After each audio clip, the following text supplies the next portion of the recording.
What's up, everybody? Jesse Burdick here for another PowerWOD Weekly Wrap-Up.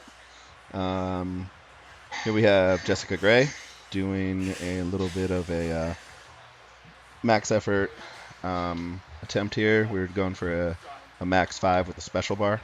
She decided to throw a little bit of a knee wrap on. Her knees have been kind of bothering her. It's always safe to kind of protect yourself before you wreck yourself, as I think Thomas Edison said that, didn't he, Mike?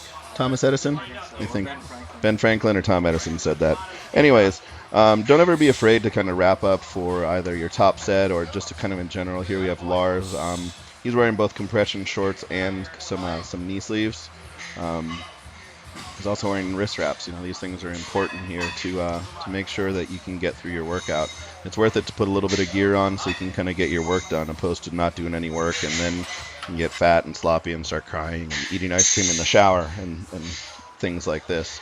Here we have Shannon kind of doing the same thing as Jessica Gray was. Still working on her hip issue here, but you can see her kind of fighting out of the bottom. Up on the handle. She this is just an ongoing thing with Shannon. She's working hard on it, and she's doing a lot of hip circle walks, etc. It's just going to take some repetitions. Here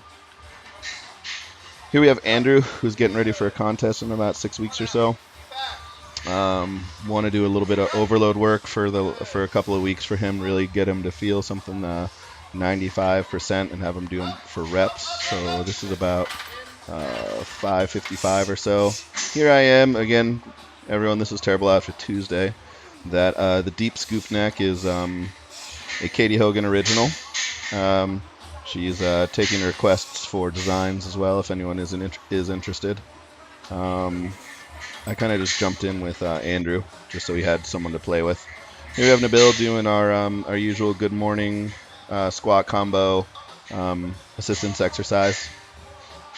Something that Nabil kind of needs to help him kind of at the bottom of a deadlift, help him realize, you know, the difference between pushing the feet away, the floor away with his feet, and then the difference between trying to just use all lower back. Here we have Moneymaker hitting a big triple with 345 for 5. I think this was the top wave of top weight for him, which is a nice PR. I think around like 30 or 40 pounds again. Mike's been making some really nice strides here with his squat, just overall.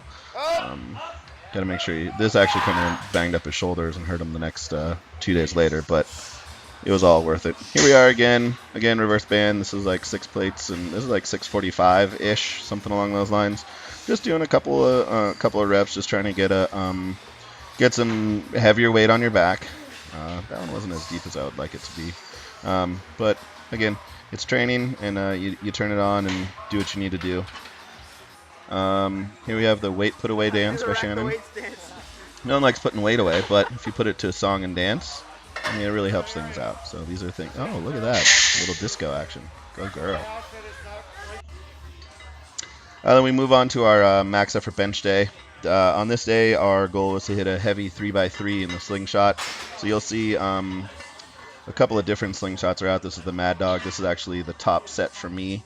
I actually did, instead of going to 3x3 flat with one slingshot, I decided to make it hard for myself, and I did a heavy set of 3 in the blue, a heavy set of 3 in the red, and a heavy set of 3 in the black. Here we have Sean grinding out one of his sets there. It's about 405 or 415. Here we have Lars kind of doing the same thing. You kind of know the differences. You see some differences here in style. Lars really likes to bring that bar down pretty fast, where Sean's controlled. Tim is also kind of controlled here. What's great about Lars is he can do that in a training setting, and he can really kind of turn it on to competitive mode and not have any poor carryover from it. Here we have Swole Joel doing something that I think is great for any overhead athlete, kind of a pin press, an eye level or a forehead pin press here. It's, zero momentum. You kind of got to really drive it up and kind of push that bar out. Something I think would be great for any CrossFit or Olympic athlete. Here we have the beautiful and talented Katie Hogan. Look at those shoes matching the shirt. Damn.